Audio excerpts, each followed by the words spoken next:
Hello everyone, welcome to free study.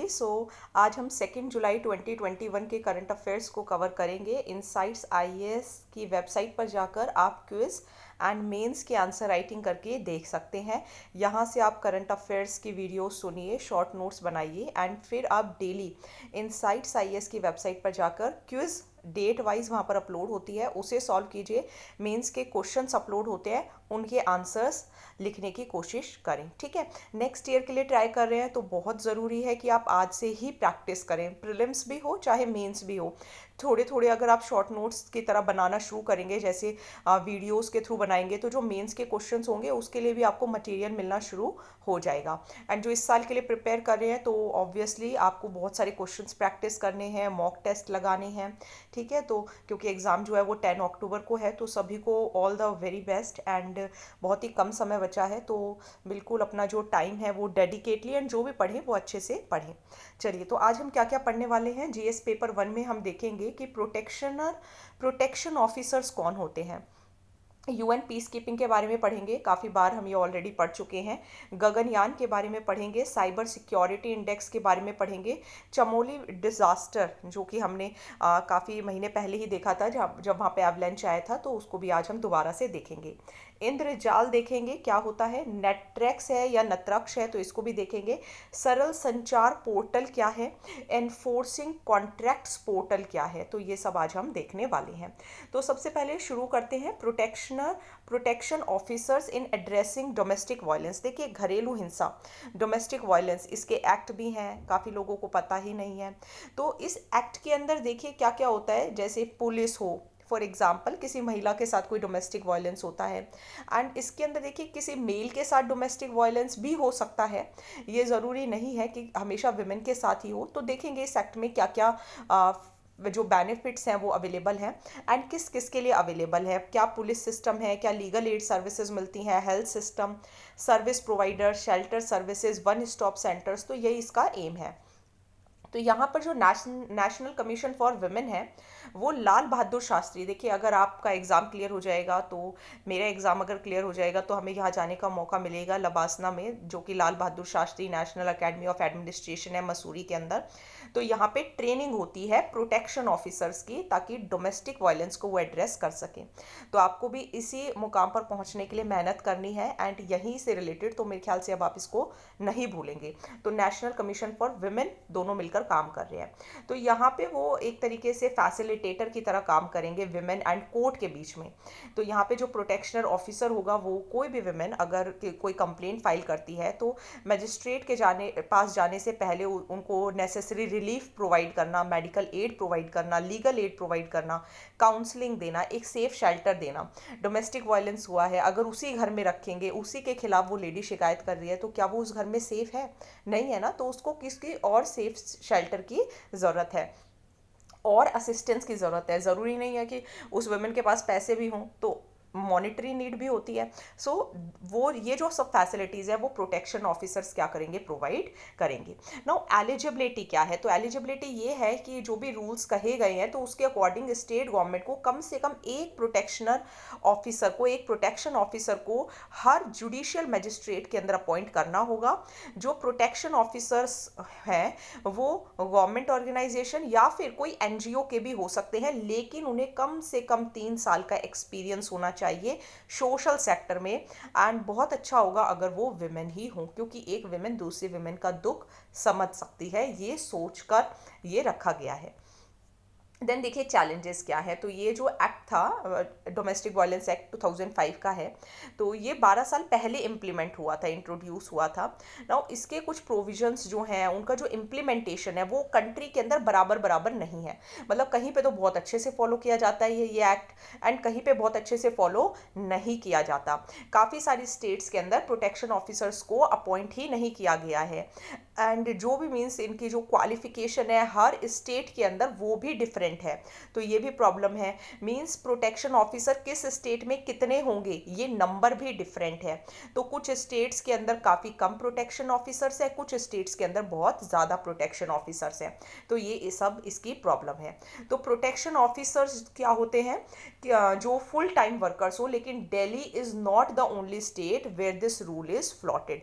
मतलब दिल्ली के अंदर ये रूल फ्लॉट नहीं हो रहा, और भी फ्लोटेड है, मतलब और भी जगह काफ़ी सारी खामियां हैं।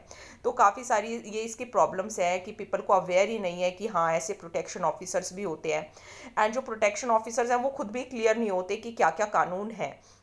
तो गवर्नमेंट ऑफिशियल्स के पास ऑलरेडी बहुत बर्डन होता है, तो ये सब इसकी प्रॉब्लम्स के अंदर आपको लिखना है। चलिए अब पढ़ते हैं UN peace keeping. UN peace keeping जिनको ब्लू हैमलेट्स भी कहते हैं, तो यूएन के अंदर जो 193 मेंबर स्टेट्स हैं वो काफ़ी टाइम से फेल होते आए हैं, क्योंकि देखो यूएन पीस कीपिंग मतलब आपको मोस्टली कंट्रीज़ के अंदर शांति बनाए रखनी है। शांति बनाए रखने के लिए बजट भी तो चाहिए, पैसा भी तो चाहिए, तो यहाँ पर बात आकर रुक जाती है। मीन्स सारे जो मिशंस हैं वो एक तरीके से फ्रीज हो जाते हैं।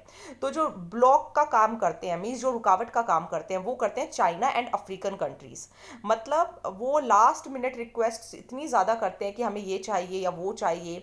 तो जैसे मान लीजिए इनको ब्लू हैमलेट्स कहते हैं, तो इनका मैंने आपको पिक्चर, आई थिंक मैं जून 2019 से आपको करंट अफेयर्स करा रही हूँ इनसाइट्स के, तो मैंने आपको कई बार वो पिक्चर दिखाई है, इस वाले पीडीएफ के अंदर वो नहीं है। तो जो बजट है वो 20 मिशन के लिए रखा गया, and 1 lakh blue hamlets mobilise. तो ये ब्लू हैमलेट्स पहनते हैं एक्चुअली। तो अराउंड $6.5 बिलियन का खर्चा था, जिसके अंदर 12 महीने का समय लगता। लेकिन काफ़ी सारे जो स्टेट्स हैं वो बजट पर एग्री होने के लिए क्या हो गए, फेल हो गए। तो जब तक मतलब डिसीजन नहीं आएगा तब तक रिस्क यही है कि कैसे इसको अप्लाई करेंगे। तो यहाँ पर यही प्रॉब्लम है कि ये जो इसकी सपोर्ट करना होगा होस्ट कंट्रीज़ को कि वो कोविड रिस्पॉन्स के लिए हेल्प करें, सिविलियंस को प्रोटेक्ट करें, तो इसलिए बहुत ज़रूरी है कि टाइम पे सब कुछ हो जाए।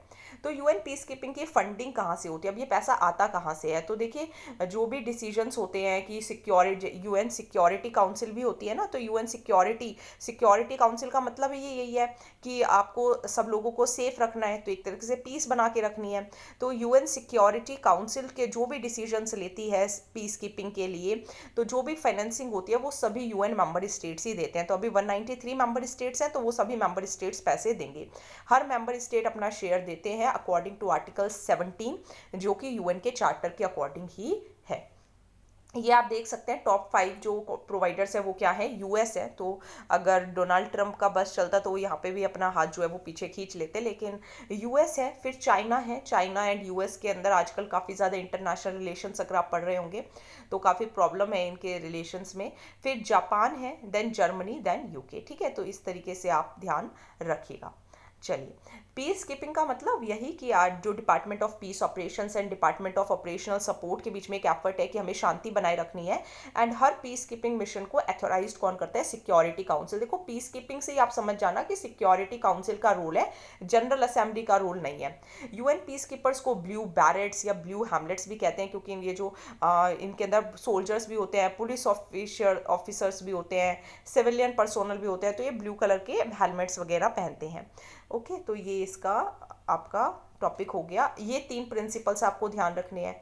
एक तो यूएन पीस कीपिंग गाइडेड है। देखो अब आपने अगर प्रीलिम्स के क्वेश्चन सॉल्व करेंगे या आपने करे होंगे तो वो ना एक्चुअली इस पॉइंट में फंसाते हैं कि वो फोर्स का यूज़ नहीं कर सकते, लेकिन फोर्स का यूज़ तब तक नहीं कर सकते अगर सेल्फ डिफेंस हो या फिर डिफेंस ऑफ द मैंडेट हो। अगर आपके ऊपर कोई अटैक करेगा तो obviously you will also use force ना। तो नॉन यूज़ ऑफ फोर्स तब तक ही है जब तक आप सेल्फ डिफेंस में नहीं है। ठीक है, तो जब सेल्फ डिफेंस आ जाएगा तो फोर्स भी आ जाएगा।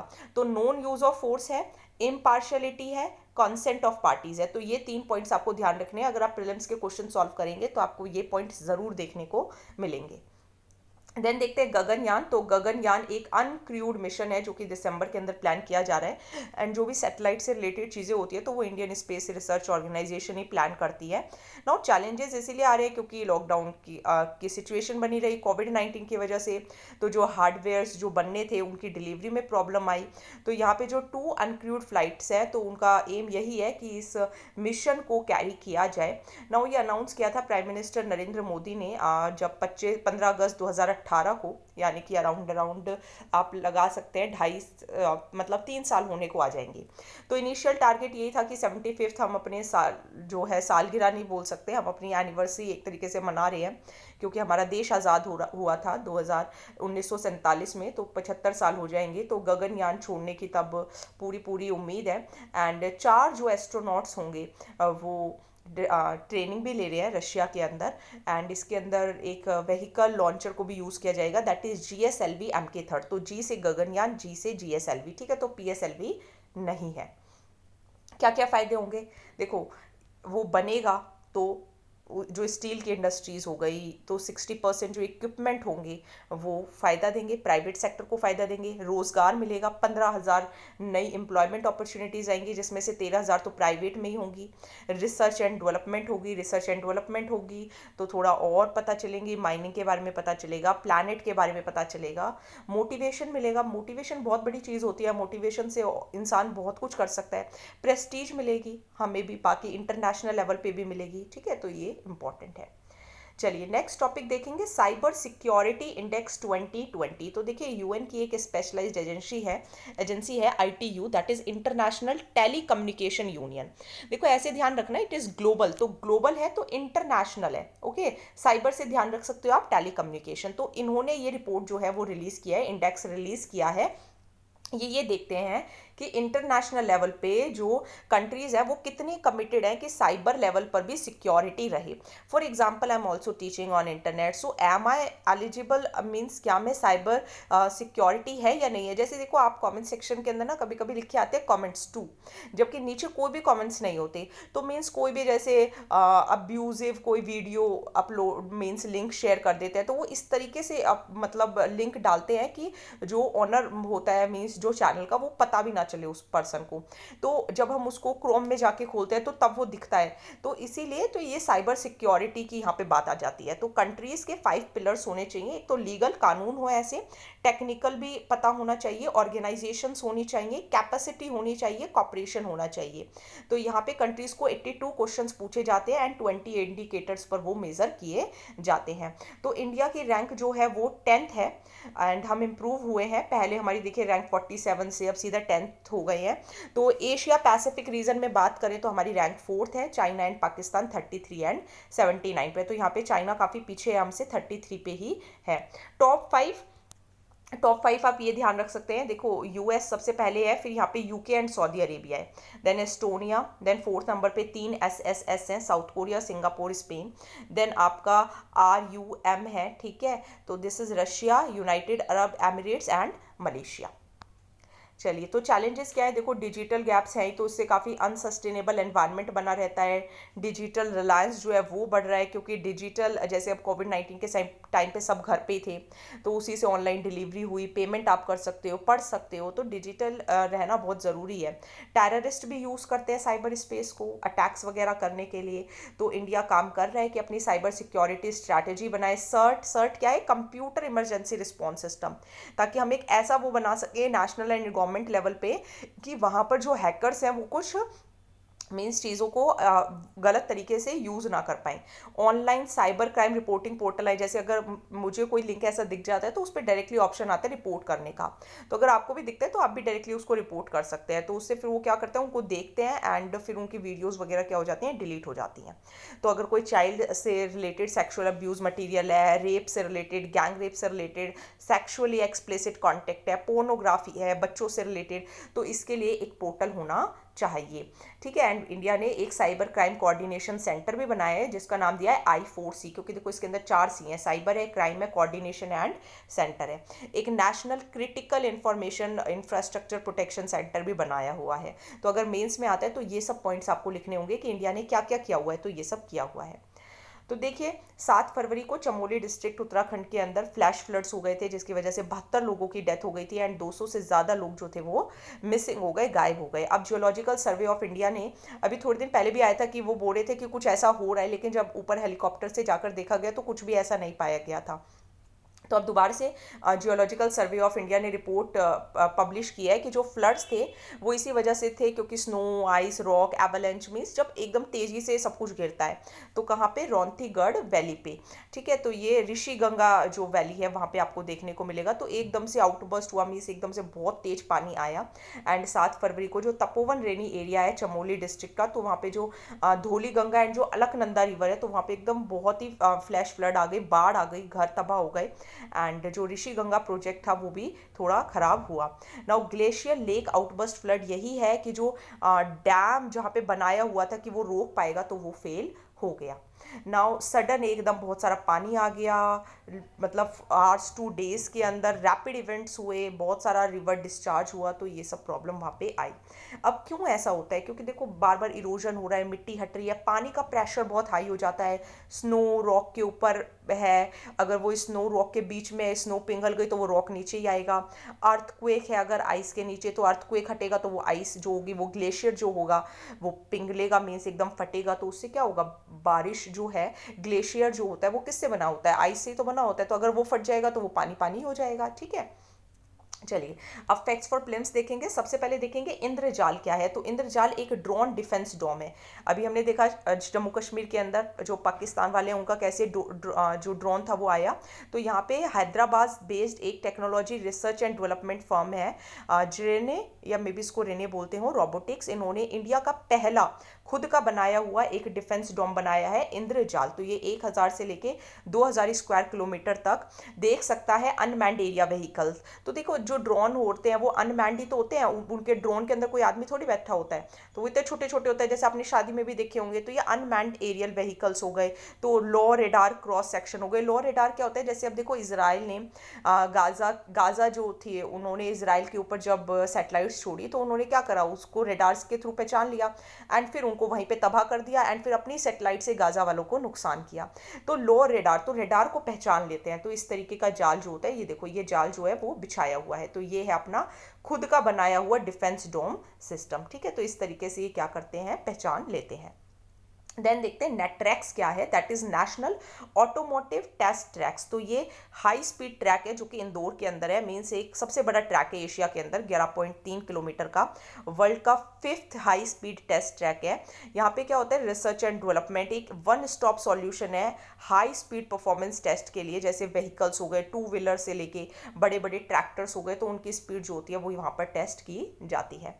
देन देखिए सरल संचार, संचार इज रिलेटेड टू कम्युनिकेशन। तो डिपार्टमेंट ऑफ टेलीकम्युनिकेशन ने इसको लॉन्च किया है। तो यहाँ पे एक आपको सेम लाइसेंस मिलेगा, वर्चुअल नेटवर्क ऑपरेटर होगा and wireless planning and coordination होगा। ठीक है, तो ये नाम आपको ध्यान रखना है।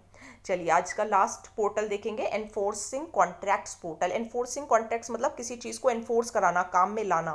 तो वो कौन लेके आएगा? Department of justice. Department of justice किसके अंदर आता है? Ministry of law and justice के अंदर, कि काम हो। So that is enforcing contracts. So thank you so much. Video को शेयर करना है, लाइक करना है, कोई डाउट हो कमेंट सेक्शन के अंदर आप लिख सकते हैं। प्रीलिम्स एंड मेंस दोनों के क्वेश्चंस एंड क्विज भी आप इनसाइट्स आईएएस की ओरिजिनल वेबसाइट पर जाकर डेली प्रैक्टिस करें। So thank you.